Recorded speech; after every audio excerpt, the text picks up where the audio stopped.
stars. She pulled my hair and put my lipstick on in the glass of her boudoir. There's nothing wrong with loving who you are, she said, 'cause he made you perfect, babe. So hold her hand up and you'll go far. Listen to me when I say I'm beautiful in my way, 'cause God makes no mistakes. I'm on the right track, baby, I was born this way. Don't mind yourself and regret, just love yourself and you're set. I'm on the right track, baby, I was born this way, born this way. Do you believe in life after love, after love? I can feel something inside me say, I really don't think you're strong enough, no. Do you believe in life after love, after love? I can feel something inside me say, I really don't think you're strong enough, no. Do you believe in love?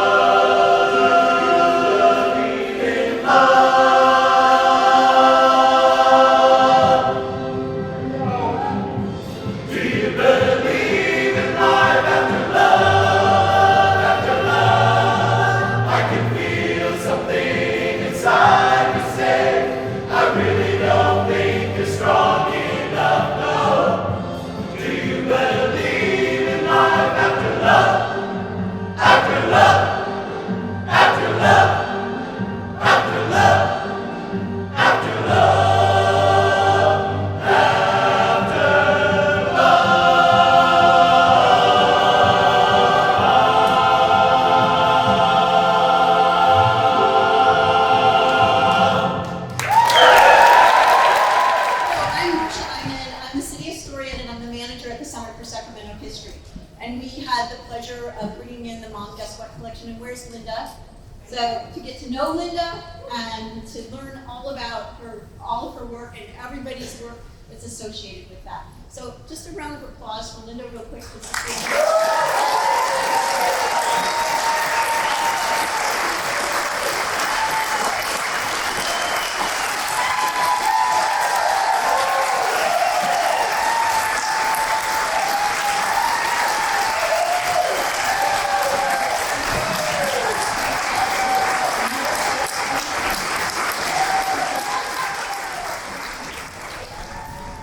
Good evening.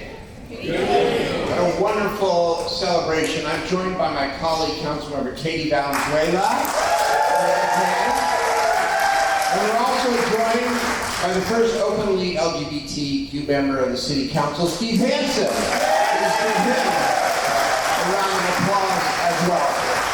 Marcia, thank you so much for all the incredible work that you do to make sure that we as Sacramentans never forget our history. And the story of Linda Birner and Mom Guess What is a story that must be told, not just in this room tonight, but throughout all of Sacramento. Every generation has its John Briggs. Ron DeSantis comes to mind today. Every generation has its so-called leaders who seek to divide and harm and hate. That never changes. But what is always the important and open question is, how are people going to respond to that hate? How are people going to respond to the haters? And in our time, almost 40 years ago now, over 40 years ago, when John Briggs and others were seeking to ban LGBTQ people from teaching in our public schools, Linda Birner made a choice. She stood up.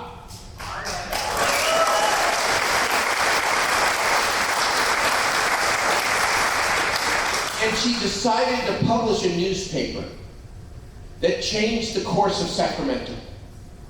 because it opened people's eyes. It provided hope to people who were still deep in the closet. It told the truth about AIDS. It held politicians like us accountable for our votes. And you and so many other dear friends in this room, who many who have not seen in a long time. It's a cliche, but it's so true. People like us, people like Steve, people like Roger Dickinson, we stand on your shoulders because we wouldn't get to be part of leading the next civil rights fight if you hadn't paved the way. On behalf of a grateful city, thank you, Linda.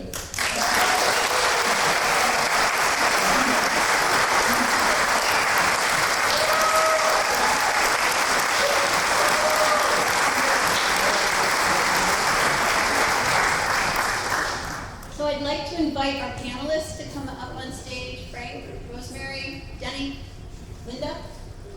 I want to welcome everybody and our panel here tonight.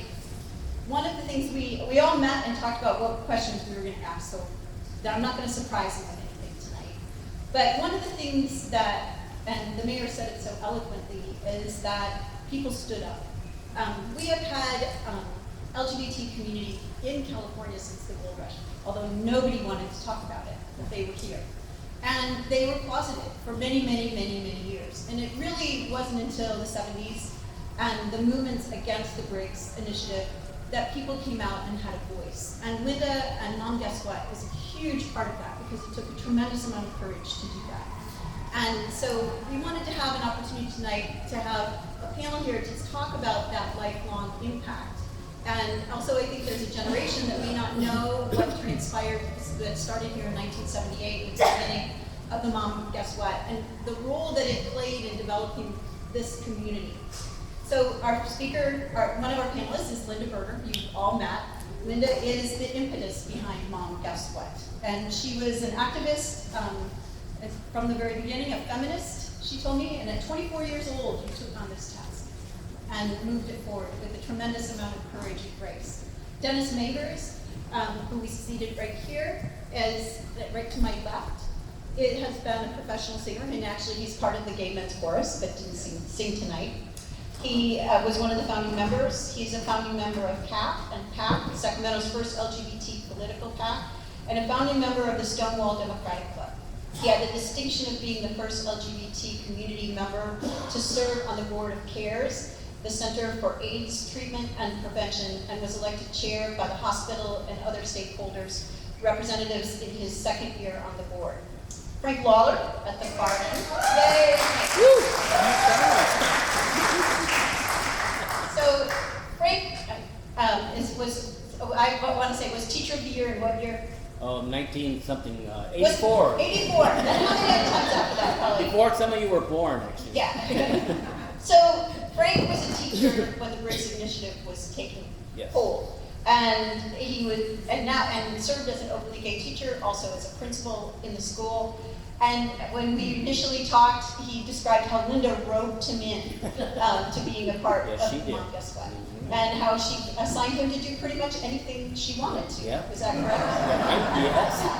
But he was a special education teacher at the time, and I have to say it must have taken a tremendous amount of courage as a teacher to do that at that time. And so welcome to our panel. And then our not last but not least is Rosemary Metrailer. And if you don't know her, she's been a local attorney.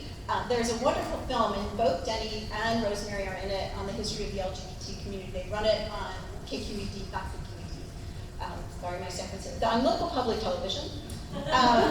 She is an attorney, and what she is most famous for was her role in taking down Dr. Jerry Falwell.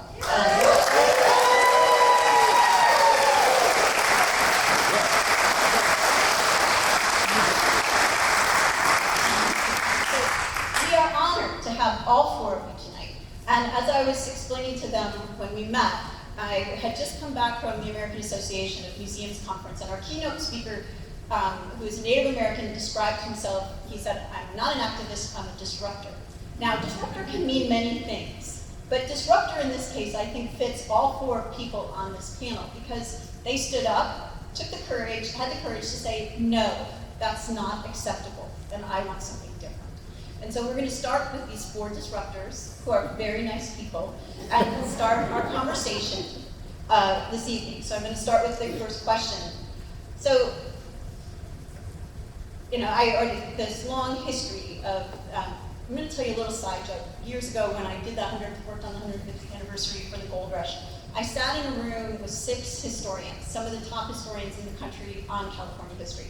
And out of that, no, there were 8 of them. And out of that, 6 were men and 2 were women, and then me. And the 3 women sat in the corner and we go, there were gay men in the gold rush. No, no, no, no, no, no. They were adamant. There were no gay people anywhere in California at that time. But we were right. They were here, and they're still here. So a little background story there. So as we talked before, and all of you know what the Briggs Initiative was, which was to stop gay and lesbian people from teaching in our schools. Anita Bryant, that wonderful woman from Florida, thought that it was an evil that they were going to turn our children gay, and started this campaign, which then came to California for a vote.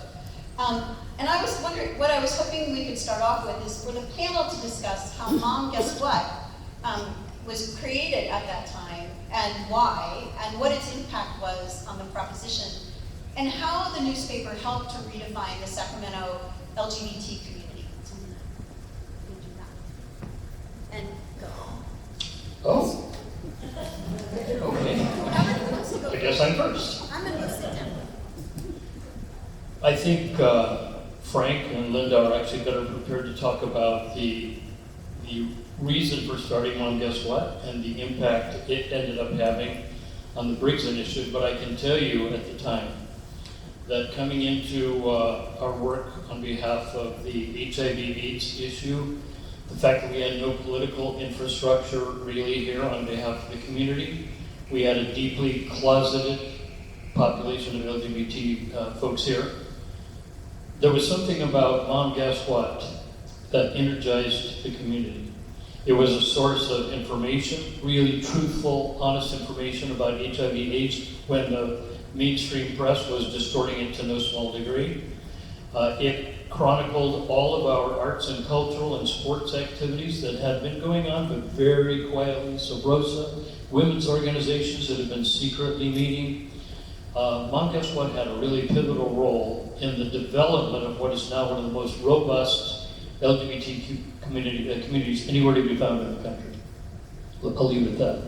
Everybody kind of knows why I started the paper, and it was for the election, and I wanted everybody to know how to vote, so I had an election chart right on the front page and made it really clear who to vote for. And so we just immediately wanted to get the word out and spread the paper around to schools, meetings, groups like this. We just wanted everybody to vote the correct way, and in the end, I think we won. He didn't make it, and so I was very thrilled. And I think it was very important that at the time, I felt like the community didn't have much self-esteem, and I wanted to help people feel better about themselves and to be proud of who they are, being gay or lesbian. And even if they were straight, to feel better about themselves and have better self-esteem. You. I'm laughing down there.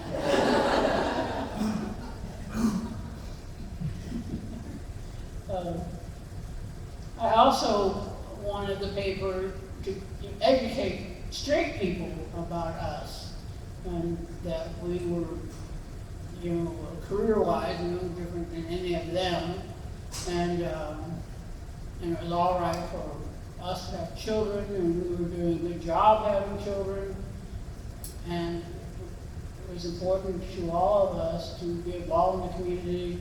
One thing the newspaper helped with is if an organization did start, we would run a press release on it, and it would also go in the calendar. So like when gay square dancing started, we had it in the paper. We had photographs, and we talked about it, and we had their whole calendar for the next couple of months in our calendar. And that's just, there's men's sports teams, there's a softball league, and people wouldn't have known about them. You know, if you were a straight, quiet guy just staying home doing nothing, you wouldn't have known to go sit in the C Street Park and watch. And have a picnic, whatever. Well, probably the real reason that I started with Mom Guess What was because I broke up with my boyfriend, and frankly, I was a little bored. So, how's that for political activism? The thing about Mom Guess What is how it developed from a bar town. I know it started from politics, the Briggs Initiative, but really the side effect to it from that was that, you know, the bars were a place where everyone hung out, and that's the only place, and not everyone felt safe there. You know, and I remember the days when the cops came in, and they would kind of raid the place, or back in those days they had slow dancing, they'd flip the lights, and that means you stop slow dancing because you get busted. Or there'd be a brick through the window, or Bojangles, bullets shot down from Highway 50. So there were bars that, yes, you could meet people, but it wasn't always the safest place. And so through Mom Guess What newspaper and its networking, really developed a system for creating organizations. People could share their interests and get together with like-minded people and develop a real culture in Sacramento. And I think that's really, really important, that the culture was developed in many different ways. And so we look at that and we think about what happens when people organize, what happens when people get groups together. It develops leadership. So what else came out of it was a lot of leadership. People developing a voice. And we really needed, especially during the time of the AIDS epidemic, the need for leadership and voices was really so critical. And over time, this really developed into something very powerful. And also it was a place that many politicians could walk in the door, connections with the police department. I remember Roger Dickinson being one of the first to walk through the door, Dave Shore, all the mayors were always very friendly to us. So it was an impetus to develop a community other than bars. There was CGNIE, which I always put my hat off to because they were great fundraisers. They were the drag queen group in town. They were the ones really fighting the Briggs Initiative with coffee cans in the mercantile, going around putting a couple of dollars sacrificed for a cocktail. That's how it worked back then. There was no real grassroots groups yet, but it's all stemmed from that. So I just want to remind those of you who are younger that there was no internet in that time.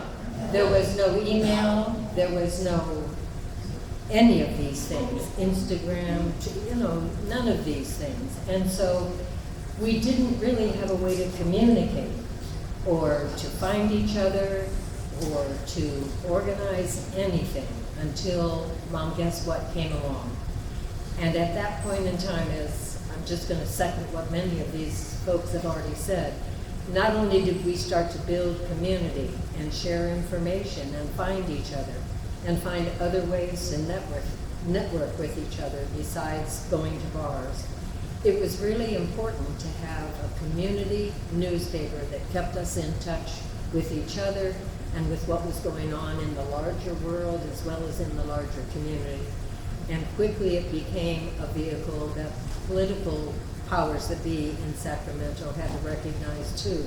And so they started to include us in the things that they were thinking about. I mean, Ann Rudin started domestic partnership in Sacramento way before. Most places in California didn't allow domestic partnerships until Ann Rudin did it as the mayor, way early on. And through Mom Guess What, that kind of information was shared, and we all began to feel as if we had a right to be who we were, and we could express who we were, and we could be proud of who we were. And that's the biggest thing that it did. It gave us recognition with each other and with the larger community.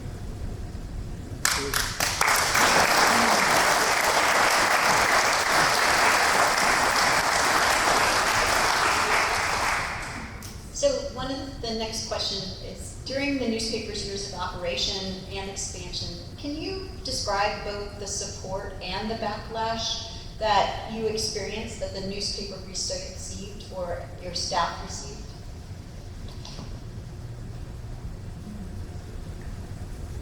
In the beginning, we had a lot of support, both financially and knowledge about publishing a newspaper. C.K. McCosty from the Sacramento Bee immediately contacted him, and he didn't want to talk to me at all. But I kept contacting him, and then one time I just decided to go in the office, and the secretary says, he doesn't want to see you. And I said, well, I really want to talk to him. And so he heard me and came out into the reception and says, you can't talk to me here. And I said, well, then take me someplace for me to talk. No, I'm not leaving. And he goes, what do you want? And I said, I'm trying to start a newspaper, and I would love to have you help me a little bit. I mean, you don't have to help in a big outlay, and you don't have to put your name on the front of your newspaper. I just want you to help me. So I wore him down, and I wore him down, and I wore him down.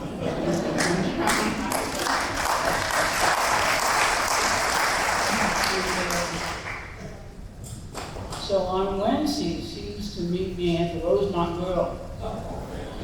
If any of you remember that place. Yeah.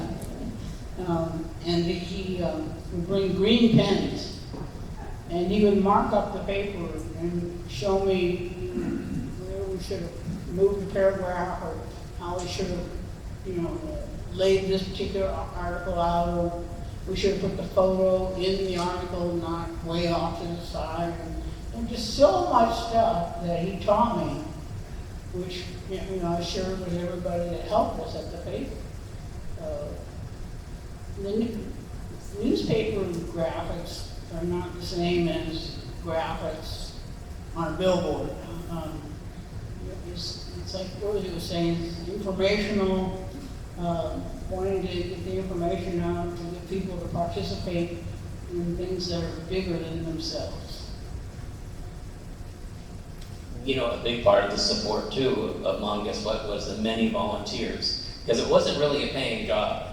And there were so many people out there, yes. Even I as editor didn't get wealthy on this deal.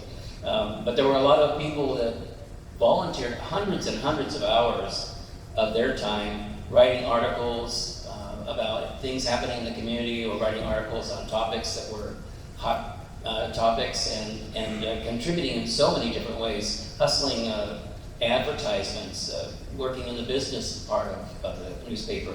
So, yes, money came in, and the nice thing was that people sent $100 bills, and they didn't put their name to it. They just wanted to support the newspaper, but they didn't want to have their name associated with anything. They were too afraid to be identified as being gay. But really, in the very beginning, what I remember the most was the support of the writers, and then, of course, of the community who read the newspaper and made it a big success.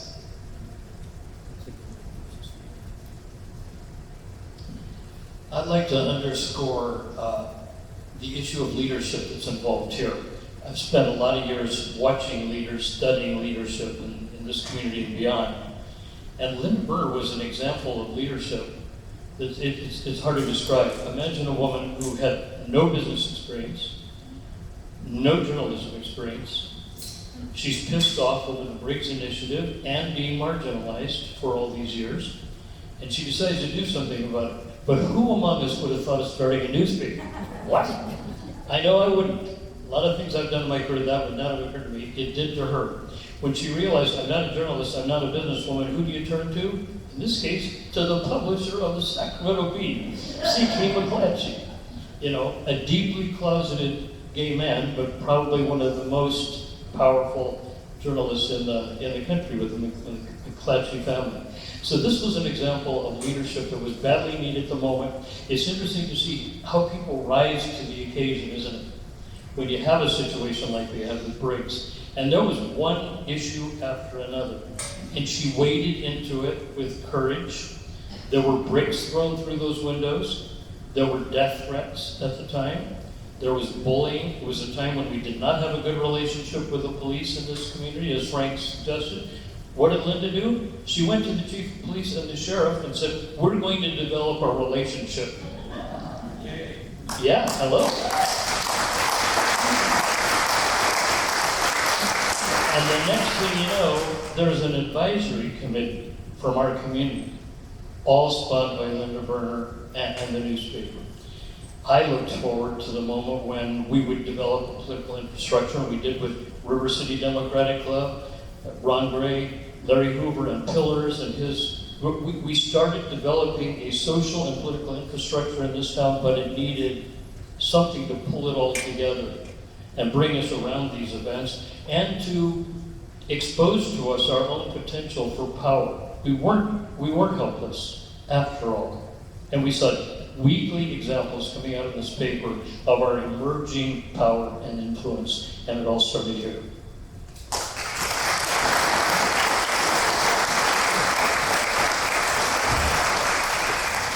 So I just want to say, this is a brassy woman. And any of you out there who get an idea, looking at what's going on now in our world, be a brassy woman, be a brassy man, but get out there and fight, because nothing's going to happen if we just let them get away with it. And this is an example. She knew nothing, but she figured out that this was a way to bring people together, to have some power. We can all do that in our own way. And we may live in California and think everything's wonderful, but it's coming for us. So just remember, be brassy.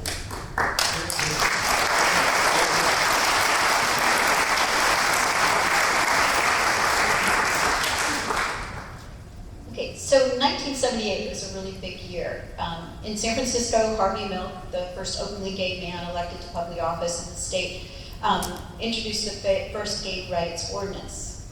Now, at the same time, and this is going to lead into Rosemary a little bit, but at the same time, we had a reaction on the right with the rise of the conservative party and with the religious right and what they called the moral majority.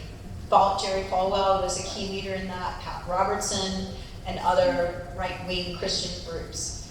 So their whole agenda was to promote and elect right-wing Christian candidates in opposition for liberal causes that determined that, and to actually, they were pretty nasty towards the gay community. So can you talk about how the Sacramento gay and lesbian community responded to Jerry Falwell and his hatred towards the community, and the role Mom Guess What played in that response? Okay. Am I close enough now? I'm sorry.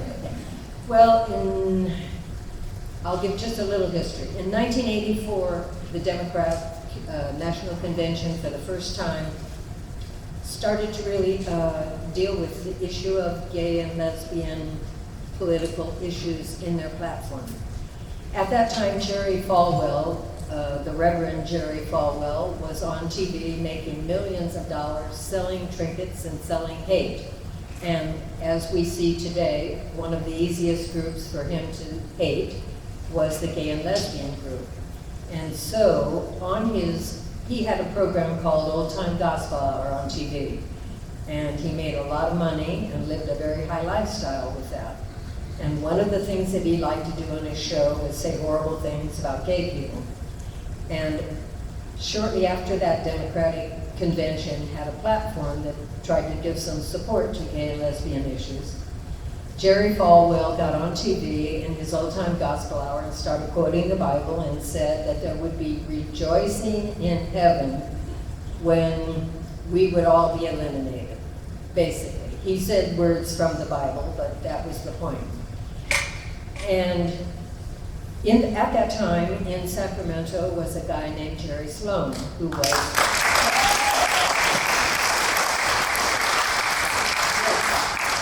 and Jerry Sloan was at that time a Metropolitan Community minister, and he had gone to Baptist Bible School in Kansas with Jerry Falwell. Jerry Falwell had come to his mother's home and eaten her pie. They knew each other from the time they were in the 50s, young men going to college to become ministers. So Jerry Sloan, being a gay minister, was very upset when he saw that Jerry Falwell was saying that there would be rejoicing in heaven when we would all be annihilated. And so Jerry Falwell was coming to Sacramento to be on a local interview show called What's Who's Talking on Channel 3, Look Who's Talking. And at the time, Jerry Sloan got himself invited to be there in the audience, and when Jerry Falwell finished his diatribe, they opened it up to questions, and Jerry Sloan basically said to him, how can you say that you're a Christian minister, you're a religious person, and you advocate death to gay people? How can that be part of your religion? And Jerry Falwell absolutely denied that he had said that. He said, you're a liar, you're not, I never said anything like that. And Jerry Sloan said, well, I have a tape of you, you said it on the Old Time Gospel Hour. And Jerry Falwell looked into the TV, he was very dramatic, and he said, I will give you $5,000 if you can prove I said that. Well, there we go. So not long after that, I'm a local attorney, do contracts law here in Sacramento, and Jerry Sloan comes to me and he says, this is what happened. What do you think? Do you think it's a contract? And so I did some research, and it's kind of like when you tell the kid next door, I'll give you $5 if you mow my lawn. It's what we call in California an oral contract. So long story short, did research, filed a lawsuit late on a Friday afternoon so the Quakers wouldn't pick it up. And with Mom Guess What's help, we were able to serve Jerry Falwell with the papers. As a legal matter, you have to serve a person who's not a resident of your state in the state if you want to sue him in the state. So Linda got one of her photographers with his Mom Guess What newspaper credentials and met Jerry Falwell at the airport and served him with the lawsuit.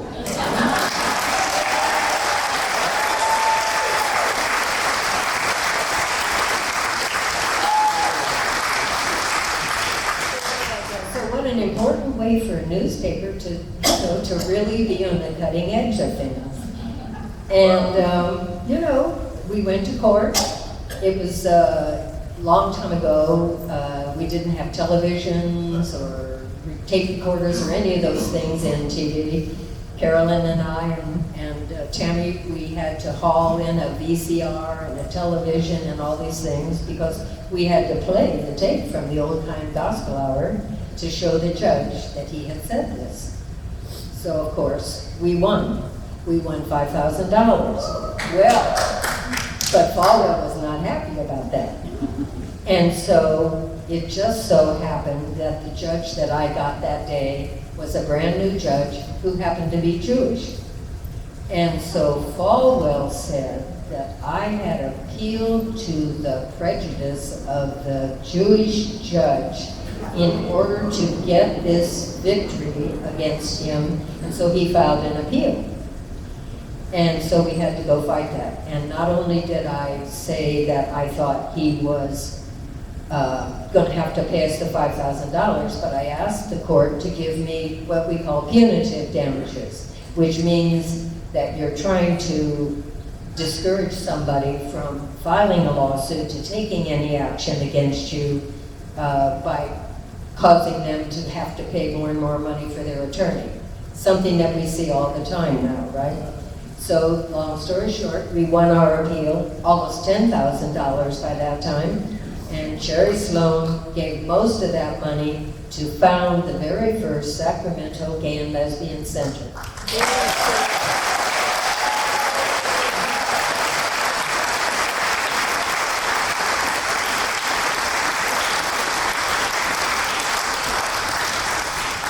One of the funnest things I ever did. Anybody else? I mean, for me, that shows community. How you work together, you pulled together to make that happen. And that was what your intention was from the very beginning, right, Linda? Well, in what way? The community, we work together. Yeah, I felt that we were scattered all over the place.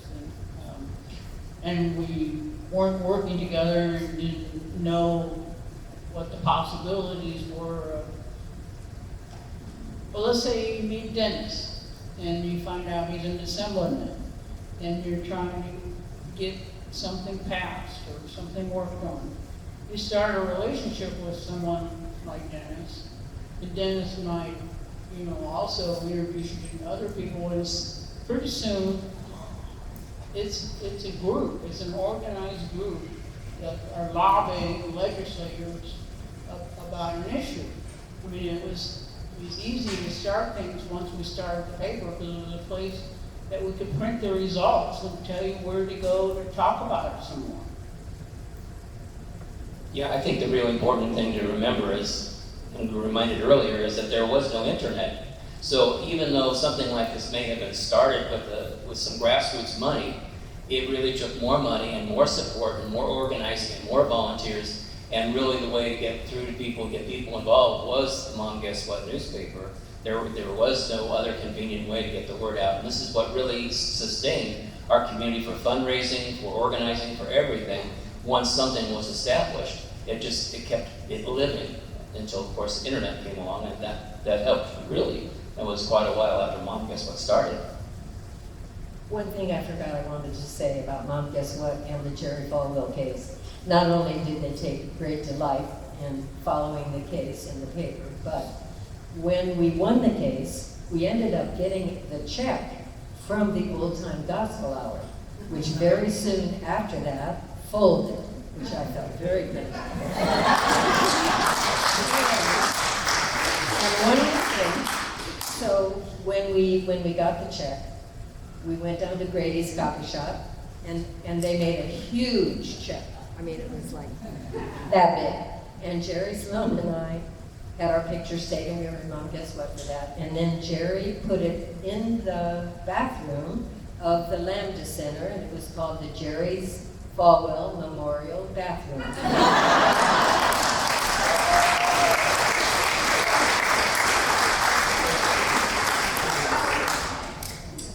Okay, thank you.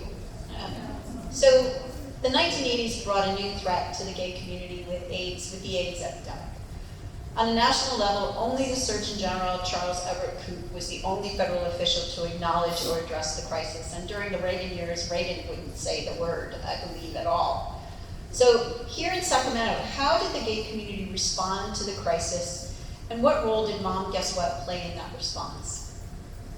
Well, it's as complicated as any other aspect of our story.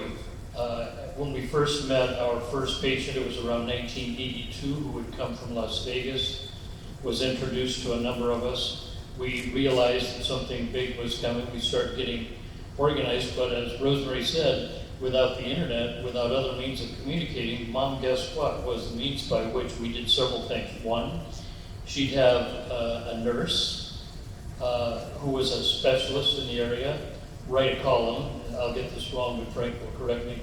But a person who wrote a column which told the truth that we knew, at least at that moment, about AIDS. That was a start, because there had to be an educational component before you could do anything else.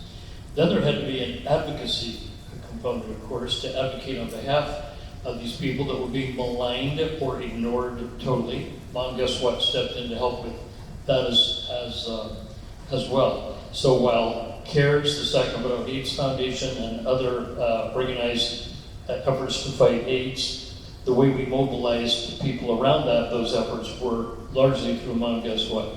And I will put in a word at this point, as HIV/AIDS was affecting mostly the men of our community.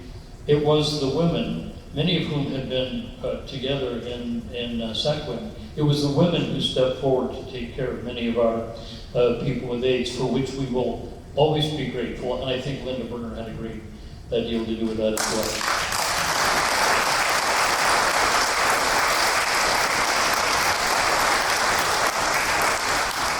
Well, I was part of the hand-to-hand volunteer organization, which was hands-on, and exactly true what Denny just said about women stepping up, and it really was the power behind all the emotional support and practical support for our AIDS friends. And the only reason that the AIDS Foundation and the volunteers could keep going and replenish is because the newspaper was there, first of all, to relieve you of a lot of the questions you might have heard, or things you heard about AIDS that may not have been true, like, you know, mosquito bites. I mean, it went on, and you all know that. But what really happened is that they made connections with people through Mom Guess What to replenish the volunteers, let people know that there's people out there that really need this kind of help. And there was no other way for people to know this without having the support of Mom Guess What newspaper. It really, a lot of things started from it, but they were also replenished from it. And that's the amazing thing to remember, is it kept the momentum going because there was information there, and there was reach out to the community for volunteers, and it just made it easier for people to take care of the issues with dealing with AIDS. Do you want to talk about your own volunteer work? Okay. Well, you know, it's interesting because the one thing that I think you know about is how to treat a friend that's either sick or dying, and what to say naturally, and really, unless you've gone through some kind of training, which I did, it was a reality check of how little you really knew, and it was a reality check of how much a person who was that sick would give away, and they have this training was a giving away experience. And so you write on these little 3x5 cards something you wanted to give away. Not that you wanted to give away, but something as time went on, as you got sicker, you had to give away. You had to give away your freedom to drive, give away the freedom to clean your own house. All the basic things of being independent were slowly but surely given away. And so those kinds of experiences, you know, helped you develop some kind of ability to not only to help the person that you were working with, but also to help your friends, because we had many friends that were very ill. And you know, it was a trial of little patience there too, because some of them got pretty cranky, and a lot of people would leave. You know, they just couldn't deal with them. But I understood that you know, they weren't mad at me; they were mad at their situation. They had lost control. The only thing they could control was just maybe where you put the glass on their shelf, or if you washed a pot that wasn't supposed to be washed a certain way. And I experienced those things, and so you had to be willing to be yelled at a lot and told that you're not doing anything right, and still say, you know what, it's not about me, it's about the person, that what they're going through. And so, you know, it's one of the best growing experiences for any person who, if you have a chance to do hospice, it really will give you a lot of life lessons in a very short period of time. Linda, do you want to talk about Mom Guess What and connecting with the doctors who treat the AIDS victims? Our AIDS editor was Sonia Cox, and she always had and I've been trying to call her and not have any luck. If anybody can get a hold of her and have her call me, that would be nice. But Sonia was really great about her facts. She would always show her column to different doctors and nurses that were working with the Hand Project and AIDS Foundation in general. She would Dr. Sandy Pomerantz was one of the people that she would show the column to, and then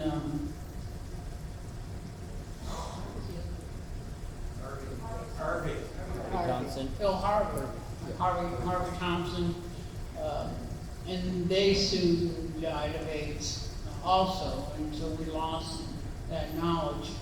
But Sonia did a great job on putting that whole page together, and she did a lot of research and worked really hard. And sometimes would get angry with us because we would have to cut some of the stuff down a little bit so it would fit the paper. So we had to have little encouraging talks with her about, you know, some of these things we just have to cut and leave on the cutting floor. And a lot of times we would pick up on it and finish it off in the next issue. But Sonia was a great writer and very, very dedicated to the AIDS Foundation and to the Men of AIDS. It was a difficult time, as many in this room will remember. People like Steve Winlock, Frank Lawler, and I were founding the Gaymen's Chorus in 1984. Subsequently, we lost many members of our chorus to AIDS. There were some things that could be printed and some things that couldn't. The things that could, they did, I think, one of the best jobs possible to keep us informed, to keep the larger community informed, and to handle the whole HIV/AIDS crisis with great sensitivity and compassion. I remember I once went to Senator Hayden in the legislature, who was then married to Jane Fonda, and I said, do you think Jane will come up here and do a fundraiser for HIV/AIDS? He said, I'll ask, and she had one stipulation. The veterans are hounding me all the time, it can't be in the papers. So we had to handle that one kind of sub rosa. Meanwhile, the Delanceys wanted to give their own home over on 12th Street to become a hospice for our dying members. That too could never be published because they were afraid, of course, the right wing would attack the House and the people. So some things couldn't be reported, and Linda understood that, and those things kept quiet, and we had other means of communicating with one another. But in terms of the overall fundraising and the kind of mobilizing health resources around our people, etc., and most important, broaching the subject openly with elected officials who didn't know how to say the word, they didn't know how to approach the subject. Mom, Guess What helped teach our local elected officials how to be helpful in the HIV crisis and how to step forward at a time when I don't think they knew the language to use, didn't know exactly how to be helpful, and I think they got a great deal of guidance out of Mom, Guess What, which, well, we'll discuss the politics of it later, but I can tell you, as I got increasingly more active with people like Ron at River City and Cat Pack with Carolyn Langenkamp and others in this room, Dave Felderstein, we depended on Mom, Guess What to help us develop the kind of political infrastructure that led ultimately now to Sacramento being a 100% HRC city in every respect. It wasn't that way in 1981, I can tell you.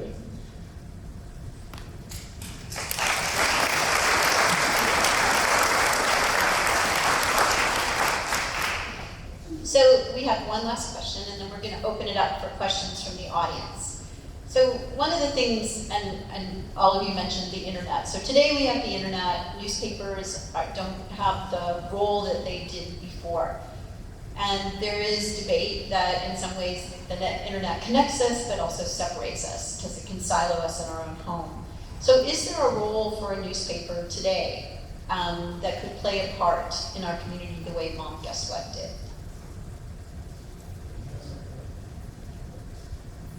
I find I forced myself to stop reading the Sacramento Bee. This is way after not having MGW. So I forced myself to stop reading it, mostly because I thought I was taking up too much time of my day, but I love reading every word of it. And sometimes on Sundays I go to the store and get the LA Times, New York Times, and I just read newspapers all day. I love newspapers, and I love paper. And these stupid new computers are not paper. And so I don't enjoy them very much. I feel that, like, if I started up the paper again, that it would probably serve a much wider audience and give people more real information and information that they can share with a neighbor sitting next to each other. You don't share anything with a computer. At home you just play with the computer and you're not out there with people. And I think people need to be with people. And computers are just ruining it. I'm sorry, computer brothers. Anybody else want to comment? Well, I think that we do have a newspaper again here in Sacramento, the Outward magazine. Right? And they keep the information flowing. So thank God we have that, because it's really important to continue to have a newspaper that someone can pick up and see what's going on in the gay community and get a perspective of what the politics, the gay perspective of politics and issues that are going on in the community. So thankfully we still have it, and you can get it on the internet too, Linda. Won't kill you. It might. So anyway, it's good that they're still there, and I think the more we get of local news and things going on, it still keeps us connected with each other. So we're going to open it up for questions, but I just want to say one thing. I want to thank everybody on the panel.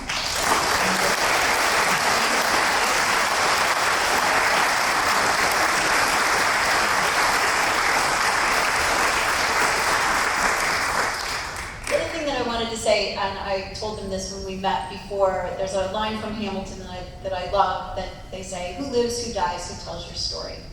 So with Mom Guess What and Linda donating that newspaper, we have a written record of the community. What were the issues, how it evolved, and we don't have a complete set. We would love to have a complete set, but we would also like to have more included to tell that broader story. So anyone who worked for the newspaper, who was a photographer, we would love to document that. Our goal is to tell the story of the Sacramento community, all aspects of it. So if you have anything that you would like to contribute to help tell this story in perpetuity for the future, because I do believe this is a really important story. We still haven't figured out how we're going to save the internet and all that information on the internet. So keep that in mind. When we have a paper, when we have those physical things, we can save them, we can preserve them. And we digitize them. And we do have a large portion of the Mom Guess What papers up on archive.org. So if you ever want to just browse those, they are going up on a fairly regular basis to take a look at what's available. So I want to open up to questions now. Anybody? Okay, right here in the front row. Okay. Yes. So maybe I'm being presumptuous, but around that time, the call to action for our LGBT community is to come out of the closet, right? And to really show up and resist hegemony from these white Christian nationalists. So today, what do you think should be the call of action now that everybody and their mama is out of the closet? Did everybody hear the question? No. Okay. Can I summarize for you? Okay, so she said, there was a call for action around the Briggs Initiative and other issues in the past. So what is the call for action today? Since everybody's out of the closet, now how do we react and how do you get your voices heard? Is that correct? Okay. Well, I'll take a first stab at it, because we used to do a call to action at the end of every single one of our catback dinners, in which for that year at least, we tried to do exactly what you suggested. Be very specific about the kinds of things that audience of 400 to 500 gay and lesbian people can do in the ensuing weeks to deal with the issue. So now we have infrastructure. We have the Human Rights Campaign, the Victory Fund, the Lambda Fund. We have all of these organizations working on our behalf at the federal level. We have Equality California at the state. We have a robust Stonewall Democratic Club here in town. And the problem we have is that a lot of our younger people now believe that they live in an absolutely safe zone. And as Rosemary tried to tell us earlier, there's no such thing as a safe zone for us. We, like Jews, women, and every other heretofore marginalized peoples, will always cyclically be victimized by that majority. We know it's coming. All we have to do is look north and east of us, and the way they're trying to infiltrate school boards and ban books that have any reference to us, even attacking our, drag queens. So we need to reactivate our community, as we did in the 80s and 90s. We need to somehow emotionally get to our younger people and warn them that the barbarians are not in Florida, they're at our own gates. That will always be the case. we need to remain vigilant. There's not a single person here that shouldn't be giving a small amount, if you can't do it yourself, give a small amount of money to the organizations, both locally, state, and federal, that are doing the work for us. Because believe me, this is cyclical. It will come back at us again, and we need to be ready. Okay, where I'm at, I'm political, okay? So I think each one of us, in answer to your question, we have to get out there and do what we can. If we're a parent, we need to serve on the PTA. We need to run for the school board. We need to get on every committee, volunteer, do whatever we have to do, because the people who most oppose us and the others who they choose to hate in order to advance their own political careers, money, whatever it is they want, they're working with people who are marginalized in a lot of ways, who don't have often a lot of sophistication, a lot of education. They get drawn in by people who preach hate because they're afraid. They're afraid that they're losing their white majority. They're afraid that they're losing their control of women. They're afraid that the blacks and the browns and the Asians and everybody else are going to take them over. They're afraid they're losing everything. And they're afraid at the level of the PTA and the school board and the city council and all of those places. So my charge to you is get out there and do what you can do. And when you hear somebody say something horrible to somebody else or treat somebody badly, try to figure out a way to have enough nerve or calmness in your own self to say something about it. You know, a couple of days ago, Nikki Haley, who's running for president of our country, said to a whole group of people that something like 20% of young women are thinking about committing suicide because they're afraid there are going to be trans girls in their locker room.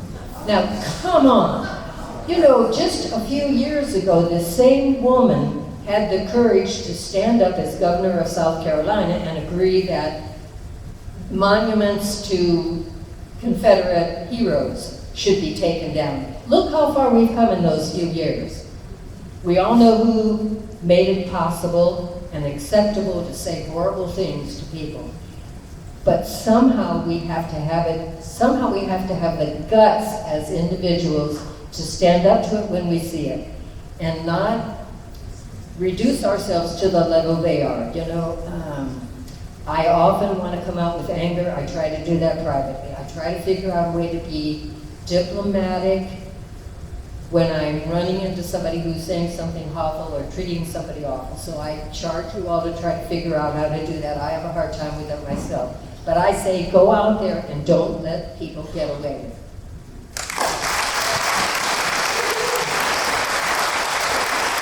I think one more thing to add to that, and that is know your candidates. You know, make sure that before you vote for somebody, and please, you know, you've got to vote. That's the most important thing, because that's how we make changes. Know who you're voting for. Over here. Hi, thank you for everything that you've shared. You've talked a lot about the social and political impact that Mangers What's had. I think another area that was incredibly important was the economic impact. We can advocate through our wallets, supporting the businesses that support us. In the early days, it may have been just the bars that really supported you with ads and the whole bit, but I'm sure businesses did too, that way that they promote and say, we're part of the community, please support us. Can you all talk about the economic impact of Mangers What? Hey, did everybody hear did you hear his question? No. So what he's asking is that he stated that you talked about the social impact, but what was the economic impact of businesses that supported the newspaper, but also that the newspaper helped to support, correct? Correct. Okay. One thing that we did when we run an issue, wherever we had a little hole to fill, we would always write in there, please support the advertisers in this newspaper. And I feel it worked. A lot of times people would call and say, ask us, who's the local plumber? And so we would look through a couple issues of our paper, usually find one, but a lot of times we didn't find everybody. But once that started and people really started supporting, a garage door company or a cabinet maker, they renewed their ads with us with gusto because they were making so much money off of us. And they were very happy, to advertise with us. And they would also tell their friends that we would get additional ads from other people. Another thing that happened quite a bit, and I was lucky to know him, was Russ Solomon from the Tower Books. He, every time I was over at the main office in West Side, I'd walk by his office and he'd say, Linda, are you going to come in and say hi? And I said, well, no, I'm going to pick up an ad. And he said, well, come back and say hi. So I would. And as I would sit down in front of his desk, I had an ad I was picking up, and he said, well, what are we advertising? So I showed him what he was advertising. And he said, well, I'd like to give you something else to take back to the office. And 3 times he handed me checks for $2,000. And quite often he would do that, maybe not that much, but he would always want to make sure that he had an ad in paper, that was drawing cash. And he also, was the first business that allowed MGW to be distributed by their front doors. And we had a lot of problems with, probably sometimes just individuals that hated us destroying our stand, but he would always fix them and keep them filled, and he would ask his employees to call us if they were empty. And so if they were empty, we would go fill them.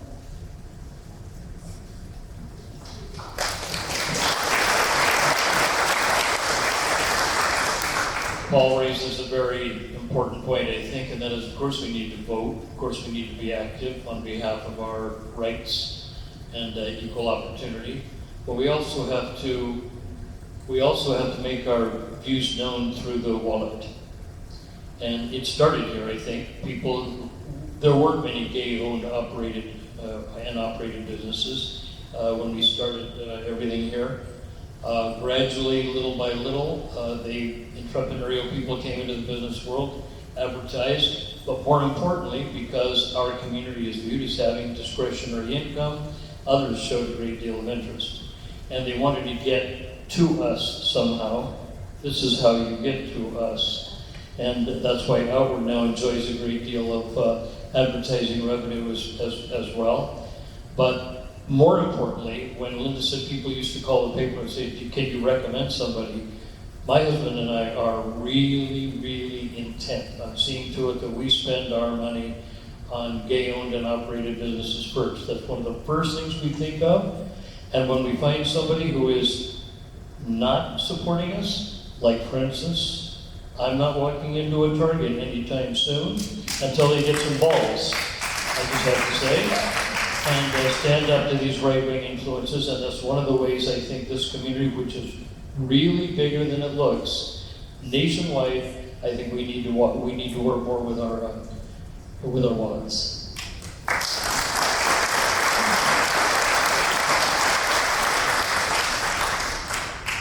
Back here. I'll hand you the mic. Go that far? I think so. Now I got to stand back up. So. Just so grateful that we're having this time to share this history, this is very important history. And I also wanted to say that one of the very important roles that Linda and Mom Guess What played was to tell young people, especially young men who are being traumatized in other areas, that they could come to Sacramento and there was a community that would take care of them. And that was very important. And the other thing I wanted to let you know is that Rosemary started the first all-women's law practice in Sacramento in 1981. And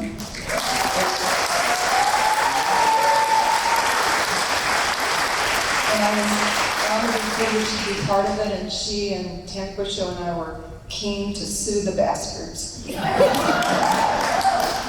Mom, guess what, was a conduit for us because of Linda. There was a gay man named Alan Chamberlain who was a flight attendant, and he wanted his boyfriend to get the same benefits that straight heterosexual pilots got, which is free flights for their spouses. And because of Mom Guess What, and Rosie was the lawyer for Mom Guess What, because of Mom Guess What's newspaper and its influence, Alan Chamberlain found Rosie, and we got to sue Frontier Airlines in a very early 1982 marriage equality case. There were lawyers like Rosie who wanted to go after him and be active and be aggressive, and Mom Guess What was a conduit for a lot of those people.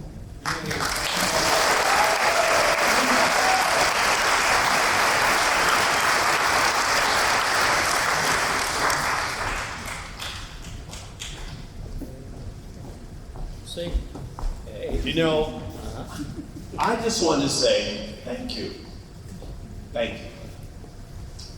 I don't think you understand how much you have impacted us as an individual in this community. When I'm thinking about Mom Guess What in the paper, and I'm thinking about how it helped me as a gay man and my connections and my development. In fact, you remember the ad that you had that you could write to meet someone? You were trying to do that? Well, I met someone.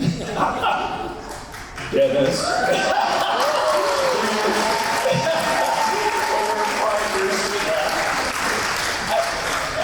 I remember when I was, as an educator, I was involved in really watching that issue with the Briggs Initiative and all those kinds of things. And I also was gay bashed because of the Briggs Initiative in a little bit, and I remember that. But the reason why I made it through was because of what you did in the sense of connecting me to a community. And so I really wanted to thank you because I wouldn't be here today in a lot of ways because of you. Thank you.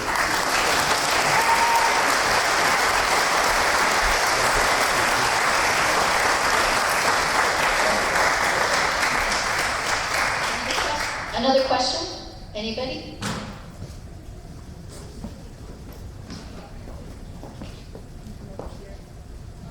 So,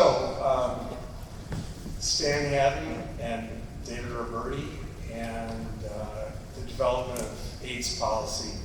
AIDS was happening, but the pro tem of the California Senate had two gay staffers very early in the AIDS crisis who helped develop policy for the world because California led with the development of AIDS policy that was spread around the world. Can you talk a little bit about that time period?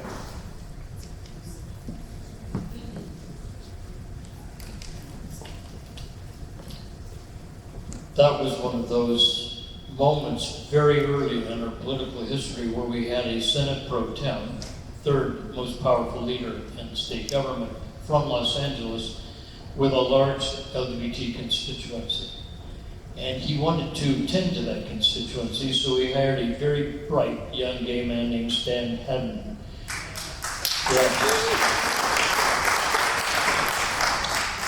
And David Roberti wanted to be helpful, and he wanted to be very responsive to the AIDS crisis and other human and civil rights issues, but didn't know specifically what to do, but Stan did. And Stan would often come and speak to Linda and her team about the political implications of the various issues, and they ended up being in the paper. A couple of examples. One day Stan convinced David Roberti that the LGBT flag ought to be flown over the Capitol. It had never been flown over the Capitol. So David Roberti ordered it flown over the Capitol, and knowing in advance from Stan that it was going to happen, Linda sent a photographer to record that moment. Later, within moments actually, Governor Deukmejian ordered it down. Again, we have our first Cat Pack dinner, not at Ronnie Dorman's anymore, but now over at the Convention Center. And once again, Ann Rudin says she'll raise the gay flag over at the Convention Center, where we're having our first Cat Pack dinner since we left the small Dorman's thing. And so Ann Rudin authorizes us to put the gay flag up, and about 40 minutes later, the city manager orders it right back down again. So we have that flag, which we're going to give Marcia and the center to remember those moments where the political sector of our movement coordinated with the communication sector and saw to it that not only did everybody know we're here, we're queer and we're not going anywhere, but we're putting our flag over the institutions as well.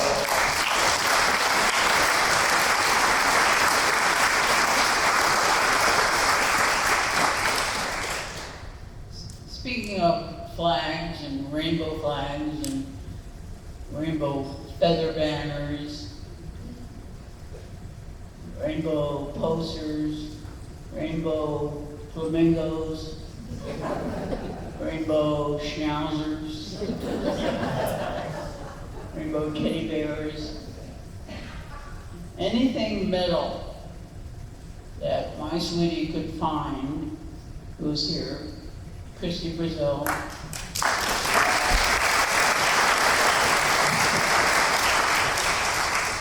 Anything she could find in the garage or the gardens, she took into her new art center, which was the garage, with spray paint, and painted everything rainbow colors.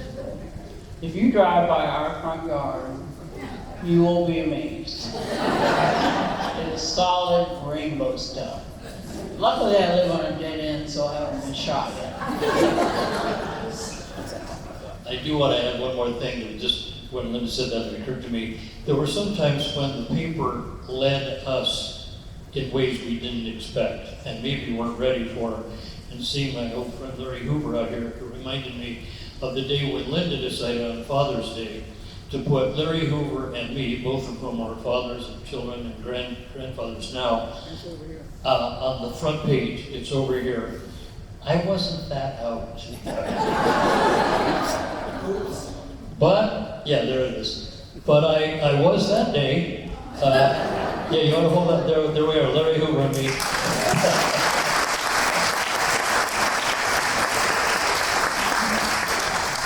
All of a sudden, we were fathers of the year. I gotta add something after that. You talked about the effect on your fingers.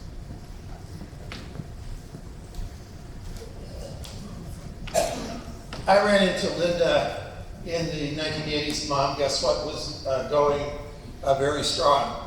And I was just coming out, as I was walking down the street, a newspaper blew by in the trash, and I picked it up, and it was a copy of Mom, Guess What, which I had no idea even existed. I was just coming out, and my hand caught on fire. I mean, what am I doing with that? But as time went on, I finally found and met people who knew where I could get a Mom, Guess What.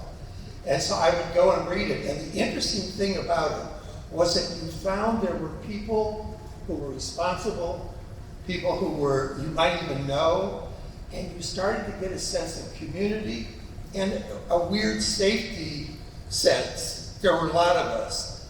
And then finally, as I got to know Linda, we went to similar events, she always appeared with the photographer and started taking pictures, and you would watch men leap over and women leap over couches and run out of the room.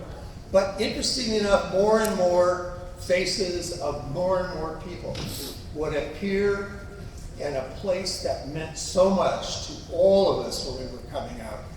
And that, I think, Linda, is your contribution, is that we were able to find our sense of security, we were able to find our voice, and we owe so much for you. I don't know what to say except thank you.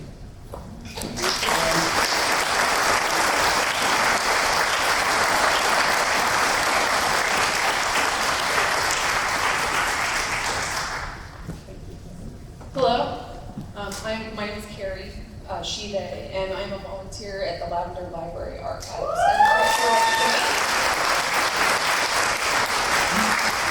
I just wanted to let all of you know that your legacy continues, and I know that a lot of the younger folks who are not here tonight, unfortunately, have interest.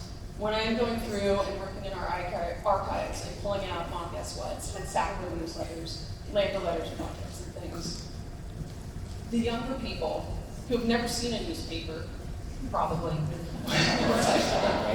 are so fascinated and think it's so cool what you all did for us and the community. And so hopefully, I know that you are impacting the youth of today, learning about what you went through and what you did for all of us. So your legacy will continue.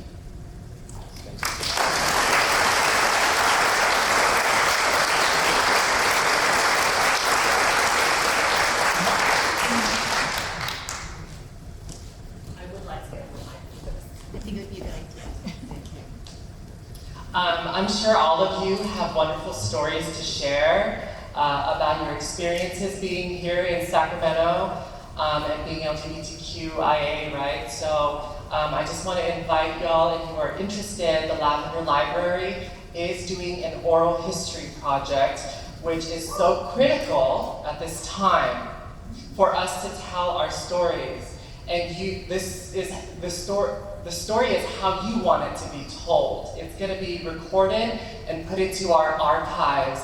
It is so crucial for us to be able to get these stories so that way the youth of the future will be able to listen and hear and learn from your wisdom and experience. So.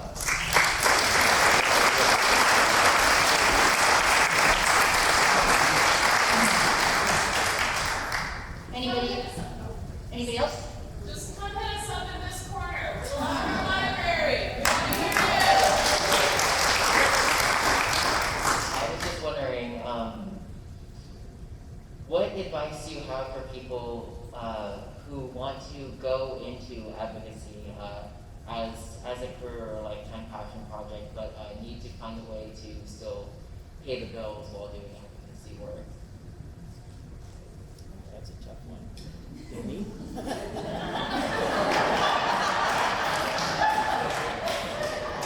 It's well, paying the bills is what's done to me.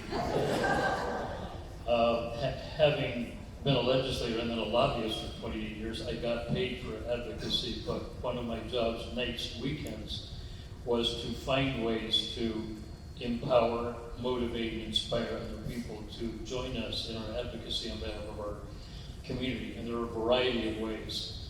One, of course, is we don't have Republicans who vote for us anymore, so going to the Stonewall Democratic Club is a good start right there. And learning to advocate with our city council members, our board of supervisors, and others who have decision-making power over the quality of life for our community. That's one. We have training programs at Stonewall Democratic Club now. 3 a year will be financed by the Victory Fund. We will be matching funds with the Victory Fund, and they will allow us to submit 3 or 4 of our young people for training by the Victory Fund to get active in their communities. We have over 100 organizations now in town that run everywhere from arts and culture to sports, etc. All of them at times are mobilized to help us when we have a critical issue before any of our bodies. So if you'll see me afterwards, I can be more specific and give you my card and try to connect you with opportunity. Thank you.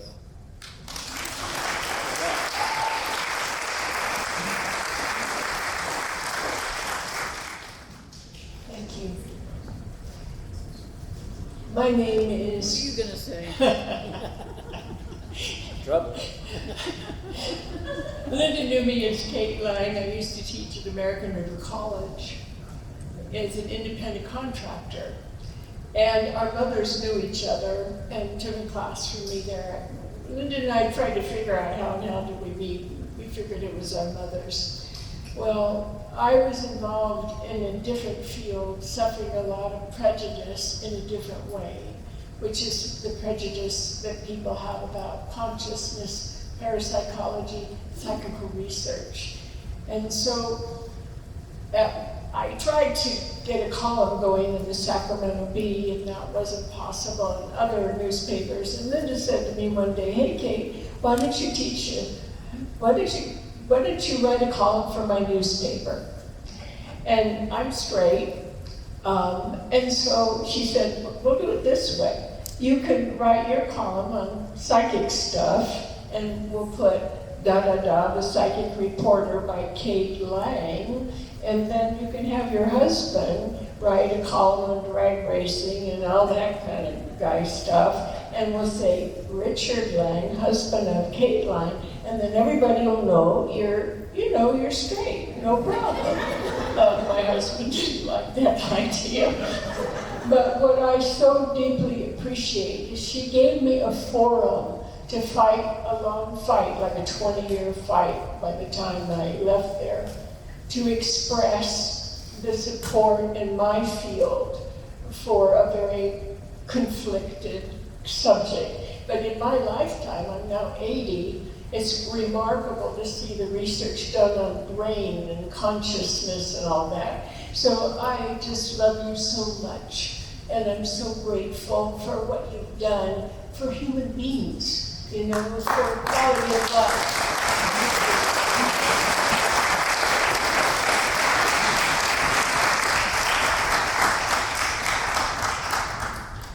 Anybody else? It's an open mic.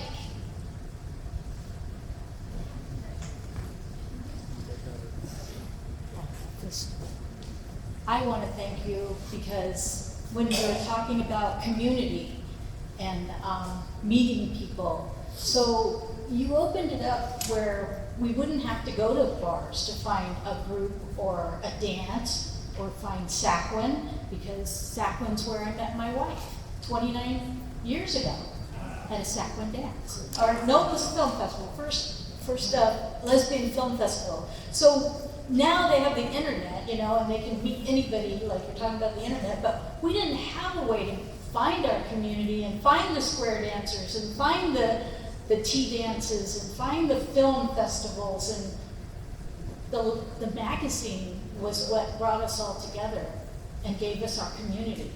And I really, for Sacquin and for MTW and for everybody, it was a wonderful experience, so thank you very much.